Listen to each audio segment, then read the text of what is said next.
Assalamualaikum warahmatullahi taala wabarakatuh. Waalaikumsalam warahmatullahi Ustaz. wabarakatuh. Alhamdulillah, malam ni kita sambung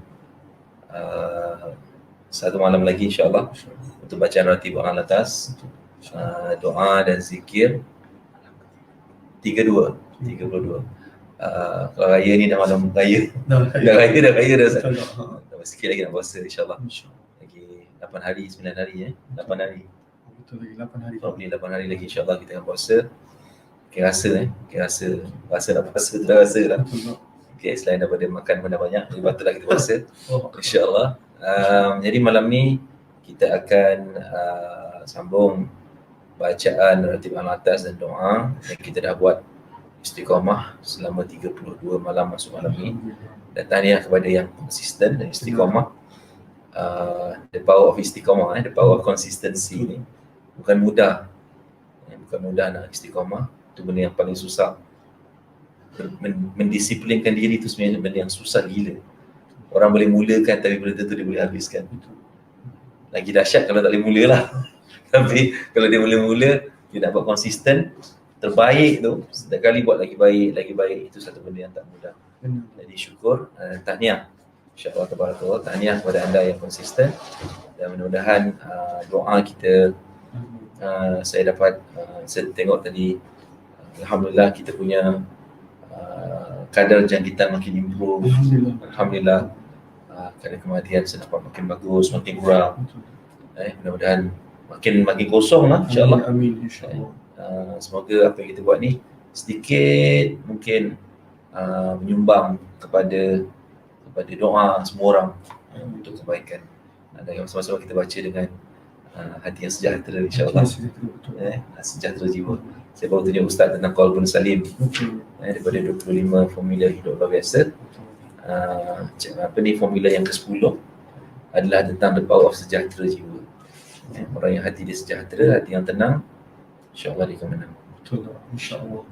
Teruskan Ustaz, silakan. Alhamdulillah, terima kasih banyak Dok. Ratib al-atas. Ratib al-atas, insya-Allah kita akan mulakan bacaan ratib al-atas kita. Kita niatkan apa yang kita nak niatkan, daripada moga Allah mudahkan segala urusan, Allah angkat segala wabak dan jangkitan, Allah anugerahkan kesihatan dalam afiah berpanjangan. Amin. Kita niatkan semua itu waktu kita baca ini. Mudah-mudahan insya-Allah dengan keberkatan sesiapa yang hadir, yang kita tidak tahu doa siapa yang Allah angkat, tapi pasti ada, insya-Allah moga-moga diangkat juga doa setiap daripada kita insya-Allah. Dan juga Ustaz, mungkin doa ni kita beri permohonan ataupun kita minta setiap orang yang hadir macam Ustaz sebut, pasangkan niat. Betul lah, kena ada niat. The power of intention. Betul. Niat masing-masing. Selain daripada kita niat untuk kesejahteraan Malaysia, negara, seluruh dunia, umat Muhammad, tapi sematkan niat diri sendiri. Betul. Doa untuk diri sendiri dan keluarga. Saya rasa perlu ditekankan apa niat you, dan semoga niat you makbul. Amin. Silakan. Alhamdulillah. Saya malam ni Alhamdulillah. dan makbul insya-Allah. Amin ya rabbal alamin. Ustaz, ada sikit pesanan untuk mereka malam ni. Masya-Allah. Alhamdulillah, baru-baru ni saya baca satu sirah tentang Nabi sallallahu alaihi wasallam, yang mana ketika mana Nabi sallallahu alaihi wasallam dalam peristiwa perjanjian Hudaibiyah. Lalu kita tahu peristiwa perjanjian Hudaibiyah ni berlaku pada tahun 6 Hijrah. Lalu Nabi sallallahu alaihi wasallam maklumkan kepada para sahabat kita nak buat umrah. Lalu Nabi sallallahu alaihi wasallam pergi, para sahabat pun pergi, orang-orang Mekah ni dah lama tak pergi tengok Mekah. Lepas 5 tahun lebih, tahun ke-6. Lalu ketika mana mereka pergi masa perjanjian Hudaibiyah tu, dalam keadaan memang tak nak perang, memang tak bawa senjata, pakai ihram, dan orang Arab memang dia tak pernah larang sesiapa pun untuk masuk ke Baitullah, sebab mereka tahu itu adalah rumah Allah. Tapi kita tahu ringkas cerita, terjadilah halangan. Orang Quraisy halang Nabi dekat jalan Madinah, tapi Nabi lencong, Nabi tak nak perang. Sebab itulah akhirnya Nabi sampai ke Hudaibiyah, yang mana tak jauh Hudaibiyah dengan kota Mekah.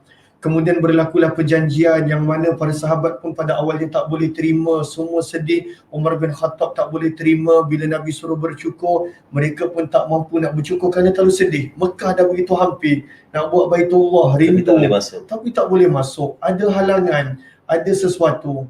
Dan kemudian Nabi SAW patah balik.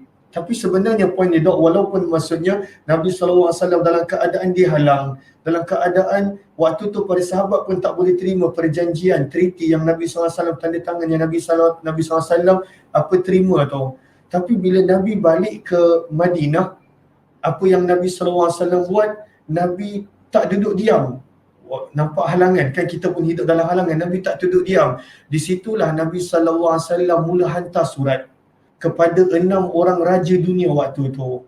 Lalu Nabi SAW ni daripada sinilah, sebab tadi saya baca the power of segera. Bagaimana Nabi tak pernah duduk diam, Nabi sentiasa ada tindakan, segera buat. Lalu ketika mana Nabi SAW balik ke Madinah, waktu tu juga Nabi SAW tulis surat, Nabi panggil para sahabat, Nabi beritahu kepada para sahabat perancangan Nabi. Itulah baginda sebut, aku akan hantar surat dan aku akan pilih 6 orang, yang mana 6 orang ini akan sampaikan surat kepada raja dunia. Kaisar, Kisra, Raja Habsyah, Raja Mesir. Dan daripada situlah apa jadi? Daripada situlah Nabi SAW punya dakwah tu, marketing tu, raja-raja dunia dah mula sebut, siapa Muhammad ni? Sebelum tu Nabi hanya internal dekat tanah Arab sahaja. Semua raja ni start nampak brand dia. Start nampak brand Nabi SAW.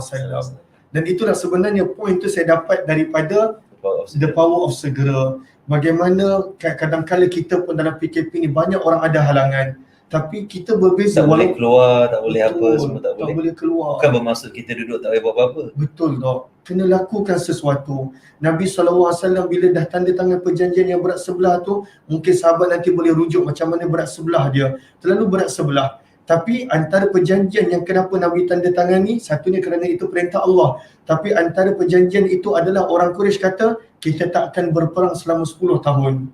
Lalu sebab itu Nabi mula hantar surat keluar daripada tanah Arab. Sebab Nabi dah tak payah risau dengan orang Quraisy punya gangguan. Sebab dah 10 tahun tak akan berlakunya apa-apa.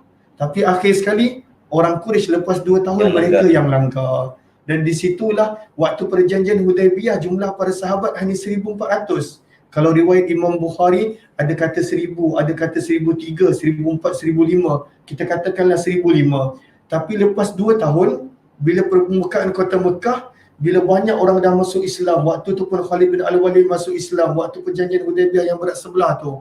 Selepas 2 tahun, bila pembukaan kota Mekah, Nabi bawa bala tentera 10,000. Hampir 10 kali ganda. The power of segera. Itulah kita boleh belajar daripada Nabi. Nabi tak boleh masuk Mekah, kita pun tak boleh masuk ke mana-mana. Tak boleh keluar. Tak boleh keluar. Dan sebenarnya poin tu saya dapat sebab pagi tadi saya sekarang ni buat rakaman daripada buku Doc ni, 25 formula hidup luar biasa ni. Satu hari saya ambil 2 poin. Saya buat ringkas dalam video 5 minit. Lepas tu nampak betul power of segera memang ada pada Nabi. Terhalang je Hudaibiyah, terus tidak duduk diam, terus hantar surat pada 6 raja dunia. Itu sebenarnya yang sepatutnya kita umat Nabi SAW yang sepatutnya ambil sifat Nabi tersebut. Sebab tu bila buku ni terinspirasi untuk tulis, tajuk dia Hidup Luar Biasa. Hidup luar biasa. Dan formula-formula ni adalah the power of S, macam-macam S kan. Betul. Jadi segera tu saya kaji orang yang hidup dia luar biasa. Hidup luar biasa tu maksudnya dia outperform normal people. Outperform ni mungkin daripada segi performance. Betul. Kenapa orang ni performance dia sangat bagus dalam sukan, dalam hidup, dalam kerjaya, dalam perniagaan, sebagai suami, sebagai isteri, sebagai mungkin hamba Allah. Kan? Kita pun diminta untuk menyegerakan kebaikan. Betul.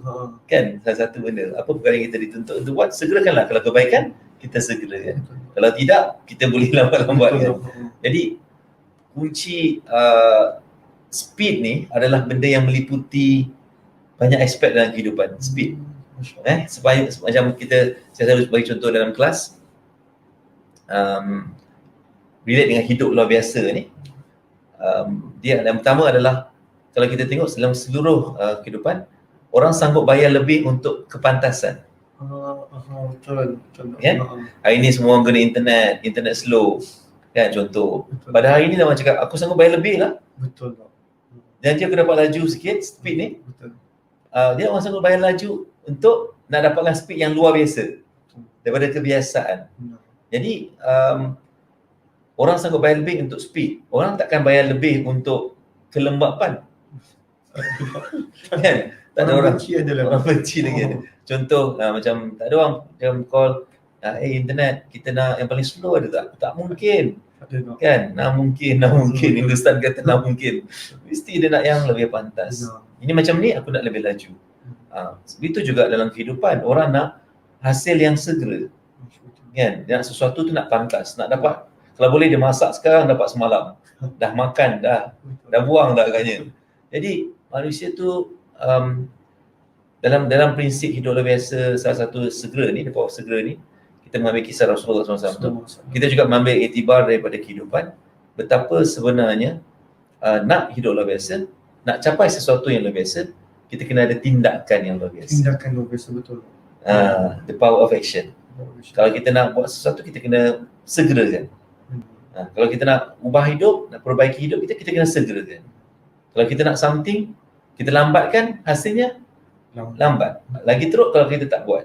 Dan salah satu opposite dia Ustaz, kalau saya boleh masa kita singkat, opposite kepada menyegerakan sesuatu adalah melambat-lambatkan sesuatu ataupun menangguhkan sesuatu.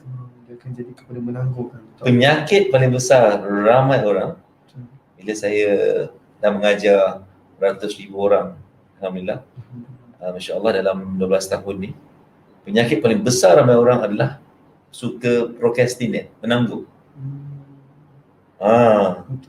Terlalu banyak kes penangguhan ni. Penangguhan macam contoh saya ada kes orang yang mungkin dia pernah belajar dengan datang kelas saya 2 tahun, 3 tahun lepas. Lepas tu dia tangguhkan belajar. Dia tangguhkan, dia kata nantilah, lain kalilah, lusa lah. Jadi dengan izin Allah kemudian dia datang. Dia datang awal tahun ni. Dia datang 2 tahun lepas, dia datang balik lepas 2 tahun ni. Dia tengok dia dah missing banyak benda. Dia dah terlepas 2 tahun. 2 tahun tu dengan izin Allah tahun lepas kita lahirkan 120 jutawan kan daripada Aspire kan. Ada 120 orang yang dapat first million. Kita ada data dia kan. Itu dah masa setahun. Kau bayangkan 2 tahun. Kan? Mungkin Allah alam lebih daripada 200. Itu yang kita track, yang kita tak track. Jadi ini contoh duniawi lah, contoh perniagaan. Kan kita senang nak measure business ni kan. So betapa penangguhan, orang banyak menangguhkan kejayaan. Tak kisahlah kejayaan tu hayya 'ala solah, kejayaan kan. Penangguhan bertaubat, penangguhan mungkin perbaiki diri, penangguhan daripada anything yang mungkin boleh membawa kita kepada kehidupan yang lebih baik. Dan bila saya sebut hidup luar biasa, saya bermaksud sebenarnya asas hidup luar biasa ni adalah asas dia kepada doa kita. Basic foundation dia adalah, salah satu dia adalah datang daripada doa Rabbana atina fid dunya hasanah wa fil akhirati hasanah wa qina azabannar. Ya Allah, kita minta ya Allah berikan aku kehidupan yang baik di dunia dan kehidupan yang baik di akhirat. Itu luar biasa tu. Dua-dua tu nak dua-dua, bukan kita nak satu ni. Dan akhirat pun dia tak nak masuk neraka dulu, syurga terus. Mungkin azab benar. Kan langsung tak nak masuk neraka lah, clear, direct. Ini bukan kaling-kaling lah orang kata. Bukan kaling-kaling sekarang dahsyat. Bukan kaling-kaling katanya. Kan? Itu bukan biasa-biasa ni. Dia nak yang luar biasa. Maksudnya dia nak kehidupan akhirat dia ketika di dunia ni luar biasa. Mana dia agama dia, amalan dia ni mungkin luar biasa. Jaga. Dan juga sumbangan dia, kerja dia, perniagaan dia. Kalau kerjaya ni luar biasa cara dia kerja, disiplin dia. Kalau dia berniaga dia luar biasa. Baik manfaat dia. Jadi itu takkan boleh. Jadi asas hidup luar biasa tu adalah itulah doa dia. How to achieve that? Kalau kita tidak Rasulullah SAW. Contoh, karakter yang luar biasa. Sangat dahsyat luar biasa dia. Of course kita takkan sampai kepada level Rasulullah SAW. Tapi kita boleh tengok contoh dia betapa hebat gila. Semua aspek. Kan? Rumah tangga, dari perniagaan pun pernah berniaga, daripada sudut pekerjaan, pentadbiran. Masya Allah. Dia berniaga daripada muda. Dah sampai berdagang sampai lah umur dia 40 kan. Sebelum dia Menjadi Rasul dilantik, diangkat menjadi Rasulullah SAW. Sallallahu Alaihi Wasallam. Itu saya cakap memang itu dengan Titan, saya kata umur saya 46. Saya rasa saya tak diangkat jadi Rasul, na'udzubillah. Saya cakap mungkin dah waktunya saya retire lah. Dah 40 dah 46 dah. Itu dah tanda mesej Tuhan dah sampai. Anyway, point saya kat sini adalah menyambut apa yang Ustaz sebut daripada buku yang ditulis saya dengan Ustaz Ashraf ni. Saya rasa Ustaz Ashraf banyak menyingkap tentang daripada segi dalil lah. Betul. Ustaz Ashraf, he has done an amazing job. Masya Allah. Dan formula-formula yang dihuraikan itu memang bersesuaian dengan apalah mesej yang saya cuba nak sampaikan dengan formula ni. Dengan cara diletak cerita, story. Nah. So, insyaAllah saya rasa saya harap satu hari nanti dia menjadi buku yang bila saya dah tak ada atau dia menjadi satu buku yang bermanfaat pada orang akan datang. Sebab bagi saya formula-formula S ni kalau betul-betul dihuraikan atau difahami, saya tak pernah jumpa. Sebab saya banyak buku, saya dulu banyak baca buku Mat Salleh, Ustaz. Think and Grow Rich, How to Influence People. Banyak buku-buku Mat Salleh ni motivational ni. Satu, banyak mereka dasarnya adalah bukan Islam. Nombor dua, dia successful lah dalam menyampaikan mesej dia seluruh dunia. Tapi saya tak jumpa Islamic motivational base. Mungkin ada yang bukan terlalu lah, macam totally tentang ibadat. Betul. Bahasa dia bahasa kitab. Tapi tidak banyak yang susah. Mereka saya jumpa kadang-kadang dekat dalam mungkin saya baca Profesor Hamka punya karya, saya jumpa kisah-kisah tu kan. Tenggelamnya kapal Benderby. It's a story. Betul. And it's a story yang ada message kat dalam dia kan. Tasawuf moden. It's a story dalam dia. Walaupun dia kitab tasawuf moden, tapi cara dia tu bercerita. Benar. Jadi saya punya dream adalah 25 formula adalah the power of sedekah, the power of seikhlas, the power of serah, the power of syukur, the power of semangat, the power of sabar, the power of salam, the power of sayang, the power of segera, the power of sejahtera jiwa, the power of salawat, the power of senyum, the power of serving others, the power of siddiq, the power of silaturahim, the power of suasana, environment, luck. Nanti Ustaz jumpa luck dekat dalam tu, saya baca macam mana suasana tu boleh mempengaruhi seseorang ni, dan dia juga boleh mempengaruhi seseorang tu. Kalau dia ada satu yang kita tak kita tambah kemudian, nanti kan saya beritahu. Sebenarnya asalnya 21. Okey, edisi pertama. Lepas tu saya cakap, Ustaz, saya rasa saya ada beberapa formula ni, lengkapkan 25. Saya beritahu apa yang last yang saya tambah. The power of suasana, the power of suci, istighfar kita pernah sebut. Sebab saya baca ni sebab kita tak lagi dah nak habis dah ni. Ratib ni. Dah nak habis dah, kita dah fasah hujung ni. The power of sujud, the power of sunnah, the power of syafaat, the power of submission, aka doa. Sebab saya selalu sebut bila berdoa ni macam kita hantar permohonan. Macam hantar permohonan loan, permohonan ni dokumen kena lengkap. Maksudnya ada tertib dia, ada cara dia kan. The power of sahabat, the power of sifu, mentoring, coaching, murabbi, mursyid, the power of sharing. Dan yang yang tambah ni sahabat, sifu, sharing, dan last sekali pelengkap semua ni adalah yang melengkapkan semua adalah the power of switch. Siapa yang dalam kelas saya saja akan faham. The power of switching. Apa is switching? Switching adalah sebab banyak benda dalam hidup ni perlukan tenaga. Kita kena activate tenaga kita ni. Sebab kita boleh pilih. Malas lah. Kan? Atau kita kadang-kadang kita tengah malas balik kerja. Kalau dulu kita kerja balik penat lah. Tapi kalau someone yang orang kita yang katalah siapa-siapa yang kita suka tu call kita kan, yang kita admire call kita kan, apa ni, terus jom kita keluar, terus hidup tenaga, terus switch on lah orang kata. Betul. Kan, berarti tenaga tu ada, mana ada. Betul. It's a switch of mind. Betul. Kan, kita nak on atau off. Kan, macam solat, malas lah solat ni contoh kan, tapi kalau ada waktu kita boleh switch on. Betul. Kan, excited, belum azan dah nak solat. Maksud apa? Maksud manusia dia boleh switch on. The power of switch ni. Dia ada tenaga kat dalam diri dia. Allah dah bagi. Kalau nak tahu tak ada, dia dah meninggal. Betul. Kan? So, selagi dia hidup, mana dia ada tenaga. Jadi, itu last kali penutup kepada the power of switch. Yang dengan switch tu lah, switch on lah semua ni. Kena 24 sifat. Kena 4 perkara tu dia connected. Alhamdulillah. Sebab dia switch, dia activate. So dia ada awareness tu. Wallahualam. Alhamdulillah. Lepas tu buku ni tebal. Betul Buku tak? ni Saya pun baru sampai the power of segera. Sebab tu yang tadi saya ni. buku ni 438 muka surat. Bukan kaling-kaling lah kalau boleh baca ni. Biasa orang baca depan je cover. Tapi menarik point dia lah. Tak ada jual buku ni, dah habis. Tadi saya tanya tak ada, buku semua dah habis. Kita pun tak boleh print.